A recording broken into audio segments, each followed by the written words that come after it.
మేము ఇలా ₹1,00,00,000 పెట్టి ఎకరా కొన్నాం. నువ్వు 20 లక్షలు ఇస్తే నా 4 ఎకరాలు తిప్పి దిగితే నాకు అర్ధ ఎకరా రాదు. ఇదేనా నేను బతికేది? నువ్వు చేతన 20 లక్షలకు ఎక్కువ నువ్వు. నేను 1 కోటి పెట్టి కొన్నా. ఇది చావుకోల పొలం అయితే నేను 60-70 లక్షల నుంచి 1 కోటి పెట్టి కొన్నా దగ్గర నా పొలం, నా కొడుకులో నేను కష్టం చేసుకొని. నువ్వు ఇలా 4 ఎకరాల పైసలు తిప్పి దిగితే ఒక అర్ధ ఎకరా పైసలు ఇస్తలేవు. నేను ఏలాగా నువ్వు నా బాగుపడ్డాడు ధర్మత, నీకు ఎట్లా ధర్మత అవుతుంది నీకు? చేతనైతే నా 4 ఎకరాలు తీసుకొని 3 ఎకరాలు రూపాయి ఇయ్యకు, 4 తీసుకో, 1 ఎకరా నీ బొంద మీదనే వేసుకో. 3 ఇప్పి నాకు చాలు, 4 అవసరం లేదు, 3 ఇప్పి.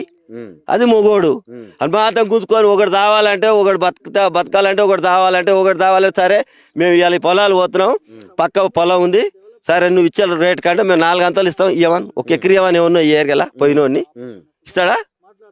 చానున్నోడు ఇస్తాడా? ఎవడియాడు? నువ్వు అందరిని ముంచి సావదెంగి మీరు ఎవడో మీదంగా బయటికి వెళ్ళి వచ్చి వాళ్ళు బాగుపడేది. కానీ ఈ పాలమూరు బిడ్డలు ఎవడు కోట్ల శ్రీమంతులు గారిడా, అందరూ బిచ్చగాలు కావాల్సిందే. రైతులు మెయిన్ బిచ్చగాలు కావాల్సింది రైతులు.